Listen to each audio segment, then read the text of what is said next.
ဒီမှာပေတရုကတန်ရှင်တော်ဝိညာဉ်တော်ကိုလိန်တယ်လို့ပြောပြီးချစ်ချင်းပါပြန်ပြောလဲဖယားကိုလိန်တယ်လို့ပြောတယ်အဲ့ဆိုဒီမှာတန်ရှင်တော်ဝိညာဉ်တော်ကဖယားဖြစ်တယ်ဆိုတဲ့အရာကတိတိတကျမဟုတ်ပေမဲ့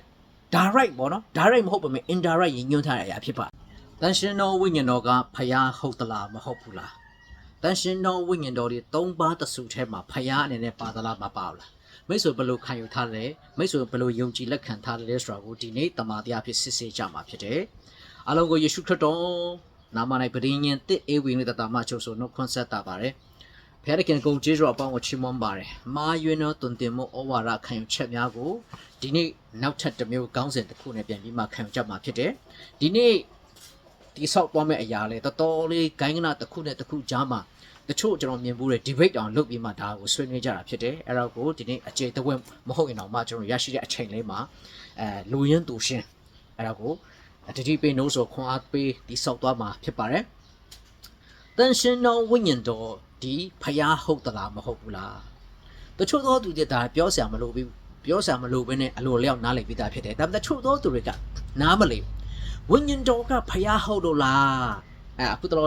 ့ကျွန်တော်မှလည်းတယောက်comment လာမှန်းကျွန်တော်ဟုတ်တယ်ဖတ်မိတယ်ဝိညာဉ်တော်ကဖျားဆိုတာကဘယ်မှာပါလို့လဲတမန်တော်တွေလည်းမပြောခဲ့ပါဘူးဆရာကိုရန်ကျမ်းစာဖတ်ပါဆိုပြီးမှပြောတာပေါ့နော်ဟုတ်တယ် तू ပြောတဲ့အရာကနည်းနည်းလေးအမှန်တရားတော့နည်းနည်းပါတယ်ဒါပေမဲ့ तू ကိုယ်တိုင်ဝိညာဉ်တော်ဖျားရဲ့ဖွင့်ပြခြင်းကိုလက်မခံလို့ဝိညာဉ်တော်ကိုဖျားလို့လက်မခံတာပဲလို့ကျွန်တော်ယုံကြည်တယ်ဒါပေမဲ့ဒီအောင်တော့အရေးကြီးဆုံးကနာမည်ရေးထားတာဆိုတာထက်ကျမ်းစာထဲမှာဝိညာဉ်တော်ကိုဘယ်လိုပုံဖော်ထားလဲဆိုသိဖို့လိုတယ်အခု तू ကတော့အဲ့လိုတော့ဝိညာဉ်တော်ကိုဖျားမဟုတ်ဘူးလို့ယုံကြည်တဲ့လက်ခံတဲ့လူကလည်းဘယ်မှာလဲကျမ်းစာအစအဆုံးမှာကဘာဦးကျမ်းကနေဟိုးဗျာတိကျမ်းတိဝိညာဉ်တော်ကိုဖျားလို့ဘယ်မှာခေါ်ထားတယ်လဲသူတို့ဒီစကားတစ်ခုကိုပြောကြတာဖြစ်တယ်အဲ့ဆိုတော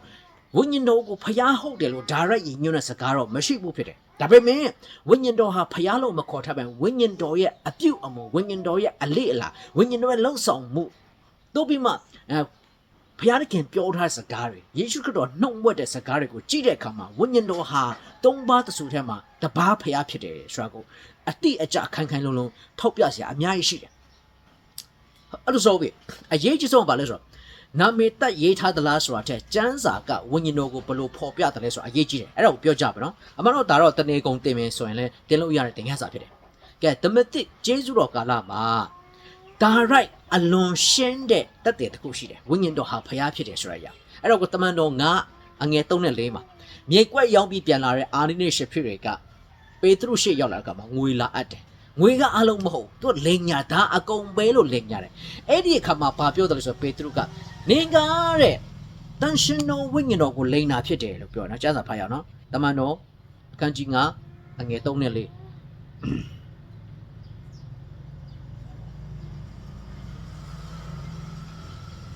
ပေတရုကအာနိနေတင်းတန်ရှင်တော်ဝိညာဉ်တော်ကိုလေ့စား၍မြေကိုရောင်းသောအဖိုးတဖို့ကိုထိန်ဝက်မြေအကြောင်းစာတန်ဒီတင်းရဲ့နှလုံးကိုအပေကြောင်းပြည့်စေရသည်။ထိုမြေရှိစဉ်တွင်ကိုပိုင်တည်မဟုတ်လောရောင်းရရသောအဖိုးဒီကိုဥစ္စာဖြစ်တည်မဟုတ်လောအပေကြောင်းဤတို့ကြံစီသည်လူကိုသာမူတာပြောသည်မဟုတ်ဖျားသခင်ကိုမူတာပြောပြီးဟုပေတရုဆို၏ဒီမှာနော်ဒီရှာပပဒီကြမ်းပိုက်တပိုက်တော့တွေ့တယ်ပေါ့နော်လူကိုမူတာပြောတာမဟုတ်နင်ကတဲ့အာရနေနင်ကတန်ရှင်တော်ဝိညာဉ်ဖျားကိုလိန်တာကဖျားကိုလိန်တာပဲတဲ့ဟုတ်ပြီနော်ဆိုတော့ဒီမှာပေတရုကတန်ရှင်တော်ဝိညာဉ်တော်ကိုလိန်တယ်လို့ပြောပြီးချစ်ချင်းပါပြန်ပြောလဲဖျားကိုလိန်တယ်လို့ပြောတယ်ဆိုတော့ဒီမှာတန်ရှင်တော်ဝိညာဉ်တော်ကဖျားဖြစ်တယ်ဆိုတဲ့အရာကတိတိတကျမဟုတ်ပေမဲ့ direct ပေါ့နော် direct မဟုတ်ပေမဲ့ indirect ညွှန်းထားတဲ့အရာဖြစ်ပါတယ်ဒီတော့အဖြေကပါလဲဝိညာဉ်တန်ရှင်တော်ဝိညာဉ်တော်ကိုလိန်ခြင်းညီမျှခြင်းဖျားကိုလိန်ခြင်းဒီလိုပဲအထိတ်ပဲသွားပြီးတက်ရောက်တာဖြစ်ပါတယ်ဒါတော့ဒီတော့ကြောင့်တမန်တော်များကဝိညာဉ်တော်ကိုဖျားလို့မပြောခဲ့ဘူးဆိုတဲ့ထောက်ပြချက်ကတမန်တော်9အငယ်3နဲ့4ကိုစန့်ကျင်ရရောက်တမန်တော်9အငယ်3နဲ့4နဲ့မကိုက်ညီဘူးဖြစ်တယ်ဟုတ်ပြီဝိညာဉ်တော်ဒီဖျားဤနံပါတ်1ဝိညာဉ်တော်ဒီဖျားရဲ့အရေးချင်းများကိုပိုင်ဆိုင်တော်မူတယ်ဒါကိုနှလုံးသွင်းမယ်အဲ့မှာနှစ်ချက်ရှိနှစ်ချက်ဝိညာဉ်တော်ကိုဖျားလို့မခေါ်ပေမဲ့ဖျားမှာရှိတဲ့အရေးချင်းအလုံးသူ့မှာရှိတယ်ဟုတ်ပါကွာကဲနံပါတ်ကကြည့်အောင်လားအရာအလုံးကိုတည်တော်မူခြင်းခမဲတော်ဖျားတည်တယ်လို့သားတော်ယေရှုခရစ်တော်ဖျားတည်လို့သူလည်းတည်တယ်ထက်ကြက်မကွာပဲမလျော့မပူအတူတူပဲဒါကြောင့်1 Cor 1:17မှာဘယ်လိုရေးတယ်လဲဝိညာဉ်တော်ဤ ဖျားသခင်နဲ့နေတဲ့အရာများကိုဝိညာဉ်တော်ကသိတယ်လို့ပြောတယ်ဟုတ်ပြီနော်အဲ့ဆိုဒီနေ့ဒီချိန်မှာကျွန်တော်ကျမ်းစာဖတ်တယ်ဖွင့်ပြခြင်းရတယ်ဆိုအဲ့ဒီဝိညာဉ်တော်ကမဖွင့်ပြောက်ဆိုတင်ကခရစ်တော်ရဲ့နေခြင်းကိုသိစရာအကြောင်းမရှိဘူးအဲ့ဆိုဝိညာဉ်တော်နဲ့ခမဲတော်နဲ့သားတော်နဲ့တပြင်းကြီးဖြစ်တယ်ဆိုတာပဲကျွန်တော်နဲ့အတူတူပေါင်းတင်ဆက်ဆံတယ်ကျွန်တော်အကြောင်းသိတယ်လို့ပဲနော်ကျွန်တော်အကြောင်းသိချင်ကျွန်တော်နဲ့တအိုးထဲမှာတိမ်ထဲမှာအတူတူနေထိုင်စားတော့ဖြစ်တန်းသွားလာမှကျွန်တော်အကြောင်းသိမှာလေဟုတ်တယ်မလားဆိုဖခင်သခင်အကြောင်းနိုင်ချွတ်သိချင်ရင်ယေရှုခရစ်တော်ရဲ့အကြောင်းနိုင်ချွတ်သိချင်ရင်ဝိညာဉ်တော်ဖွင့်ပြမှာသိတဲ့ဟာမျိုးအဲ့ဆိုဖခင်သခင်မှာရှိတဲ့အရာယေရှုခရစ်တော်ထဲမှာရှိတဲ့အရာအားလုံးအရေးချင်းကတန်ရှင်တော်ဝိညာဉ်တော်မှာရှိတယ်ဒါတစ်ကောမှာနော်နောက်ပြီးဒါကတန်ရှင်တော်ဝိညာဉ်တော်ရဲ့ဖခင်ဆန်တော်တည်ကျွမ်းခြင်းကိုပြတာဖြစ်တစ်ကောနှစ်30တဲ့ကတန်ရှင်တော်ဝိညာဉ်တော်ဤဖခင်ဆန်တော်ဇာတိကိုပြတာဖြစ်တယ်နောက်ပါဟာကိုကျတော့စာလံ139ချိန်မြောက်သောစာလံအငယ်9နဲ့10မှာနော်အကျွန်ုပ်ဒီဝိညာဉ်တော်နဲ့ကင်းလို့စေခြင်းကတော့မဟုတ်ဝိညာဉ်တော်အထံမှအပေတို့ထွက်သွားရပါမည်နည်းလို့ပြောတယ်ဝိညာဉ်တော်မရှိတဲ့နေရာမရှိဘူးအဲ့ဆိုအဲ့ဒီဝိညာဉ်တော်ရှိတဲ့နေရာကဖခင်သခင်နေရာတကာမှာရှိတယ်ဆိုတော့ဖခင်သခင်ကဝိညာဉ်တော်နဲ့နေရာတကာရှိတာပြောချင်တာ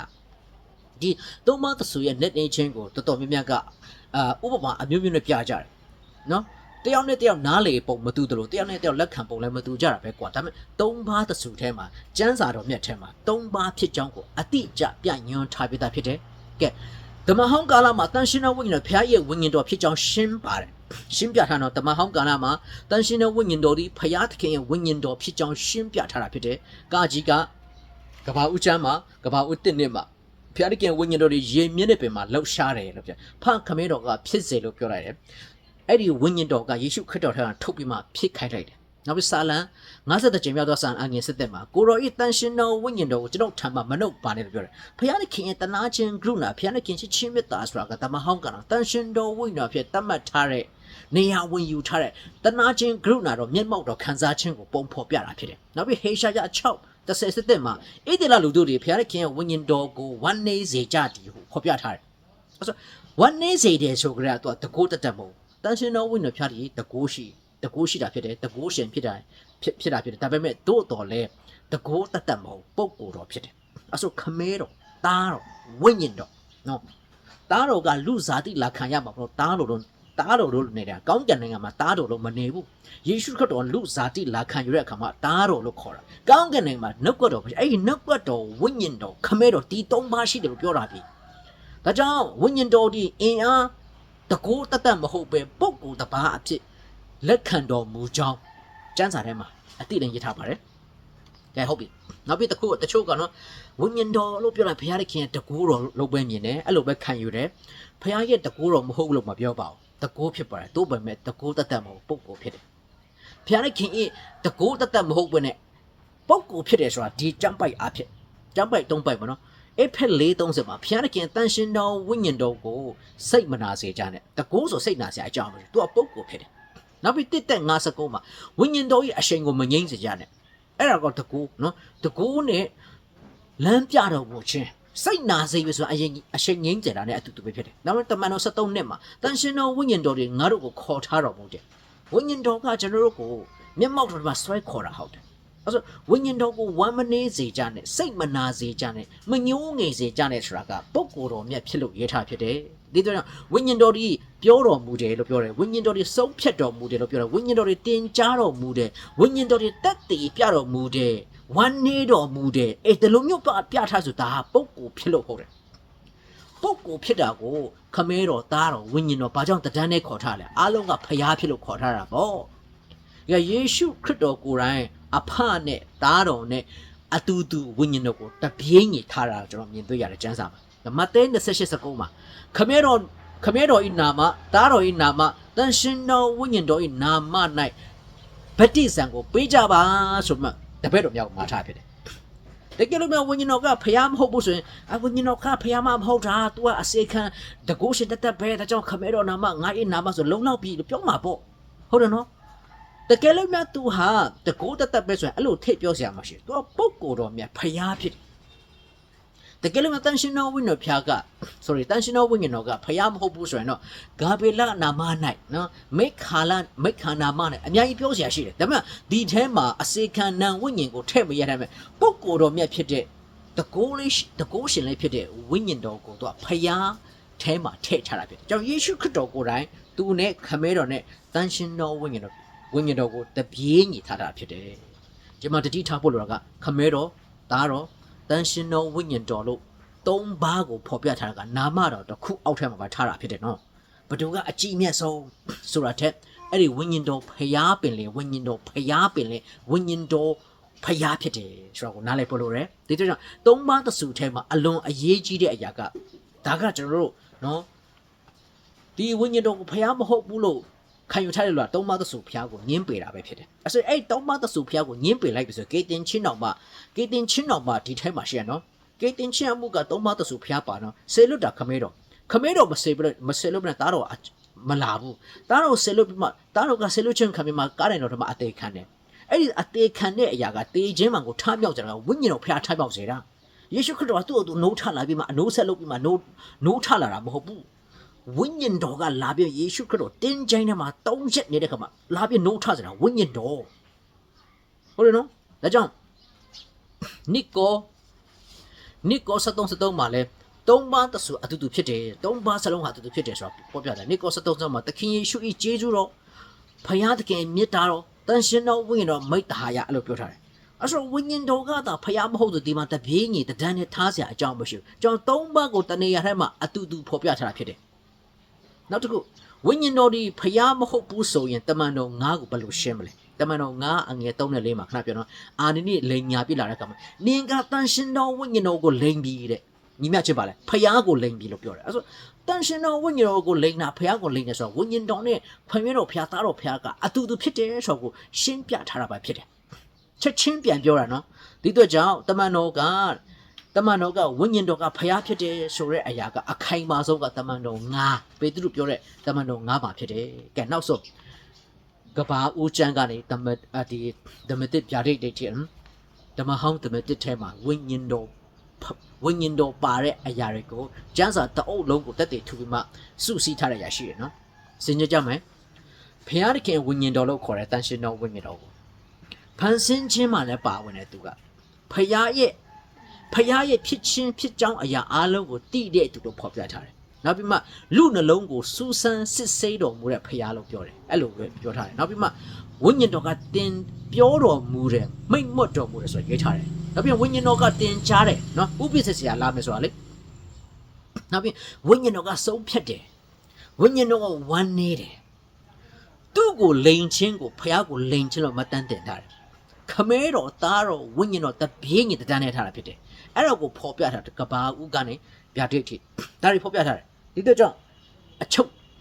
ကျမ်းစာမှာဝိညာဉ်တော်ကိုဖျားဖြစ်တယ်ဆိုတဲ့အရာကိုအတိအကျမရှိဘူးလို့ပြောပြီးမ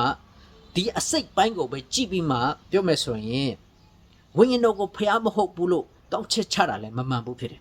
ဟုတ်တယ်နော်မမှန်ဘူးကျွန်တော်ခဏပြောပြဝိညာဉ်တော်ကိုဖျားလို့မခံယူတဲ့လူကလေကေတင်ချင်းနဲ့မှာတော့ကေတင်ချင်းကလေယေရှုခရစ်တော်ကားထဲမှာအသက်ပေးရတယ်အသွေးသွင်းရအသေးခံရတယ်အသေးခံပြီးမထမြောက်ဘူးဆိုကေတင်ချင်းမထမြောက်ဘာလို့ယေရှုခရစ်တော်ထမြောက်တော့ကျွန်တော်ဖြောင့်မတ်ခြင်းအဖို့လို့ငါထမြောက်တယ်လို့ပြောတာကြည့်အဲ့ဆိုယေရှုခရစ်တော်ကားထဲမှာအသက်ပေးတာပဲမဟုတ်အသွေးသွင်းတာပဲမဟုတ်သူကထလဲထမြောက်ရမှာမထမြောက်ဘူးဆိုရင်ဒီနေ့ကျွန်တော်တို့နော်ကိုယ်ကွယ်စားအကြောင်းမရှိဘူးထမြောက်တော့ဖျားကျွန်တော်ရဲ့ဖြောင့်မတ်ခြင်းကိုဖြစ်စေမယ့်အရာသူဒီထမြောက်တော်မူတယ်ပြောတာကြည့်အဲ့ဆိုအဲ့ဒီထမြောက်စေတာကဝိညာဉ်တော်ရဲ့အလုပ်ဖြစ်တယ်အဲကြောင့်ယေရှုခရစ်တော်ဒီဝိညာဉ်တော်ကိုကဲ့ရဲ့တဲ့အလုပ်ဘတော်မှအပြစ်လွတ်ခြင်းမခံရဘူးဆိုတာကပါလေဝိညာဉ်တော်ဒီတို့တိတ်ဆိတ်တော့ silent person ဖြစ်တယ်သူဒီတိတ်ဆိတ်ဆိုတာနေပြီးမှအမြဲတမ်းနောက်ကွယ်ကနေပံ့ပိုးကူညီတဲ့အရာဖြစ်တယ်ဒါဆိုသူ့ကိုတော့ကျမ်းစာထဲမှာနော်ဖျားရေလို့ဖော်ပြတော့အမတမနေတယ်ဒါပေမဲ့ဖျားနဲ့ဒန်းတူခမဲတော်ဖျားနဲ့ဒန်းတူဒါကတော့ယေရှုခရစ်တော်နဲ့ဒန်းတူဖော်ပြထားတာအချိန်ပေါင်းမနေဘူးပဲအခိုင်အမာဆုံးတော့တမန်တော်9 3 4ပေါ့နော်တင်းဒီအာနိနိတင်းဒီဝိညာဉ်တော်ကိုလိန်တာဖြစ်တယ်အဲ့ဒါဖျားကိုလိန်တာပဲသူပဲဖြစ်တယ်ဒါကြောင့်ဗတ္တိဇံပေးတဲ့အခါမှာလည်းခမဲတော်သားတော်တန်ရှင်တော်နာမနိုင်ဝိညာဉ်တော်ဖျားနာမနိုင်ပြောတော့မဟုတ်လားဒါကြောင့်ခမဲတော်ဖျားချစ်ခြင်းမြတ်သားတော်ယေရှုခရစ်ကျေးဇူးတော်တန်ရှင်တော်ဝိညာဉ်တော်ရဲ့မိတ္တာဖွဲ့ခြင်းဒါတွေအားလုံးကတပြေးညီတန်းတူဖြစ်တယ်ဆိုတာကိုဖော်ပြထားပြီးဖြစ်တယ်ဒါကြောင့်ဒီနေ့ဒီချိန်မှာဝိညာဉ်တော်ကိုဖျားလို့မယုံကြည်လက်မခံတဲ့လူကတော့ကြောက်စရာကောင်းပါရဲ့နော်ကြောက်စရာကောင်းတယ်ကေတင်ချင်းတော်မှာဒါတွေကအများကြီးထိခိုက်ပြီးမှလေဟိုမြောက်ဒီမြောက်ကြက်မပြေးတဲ့အရာနဲ့လက်ခံ နားထောင်နိုင်တဲ့ခံယူထားနိုင်တဲ့အစိတ်တော့ဖြစ်စေတဲ့အရာဖြစ်တယ်ဆိုတော့ဒီနေ့တလောင်းနဲ့ခွန်အားပေးလိုက်တာဖြစ်ပါတယ်ယုံကြည်နားထောင်သူအရောက်ချင်းစီတဲ့ဘုရားသခင်ထံမှာကောင်းကြီးမလားအထူးတည်းတက်ရောက်ကြပါစေ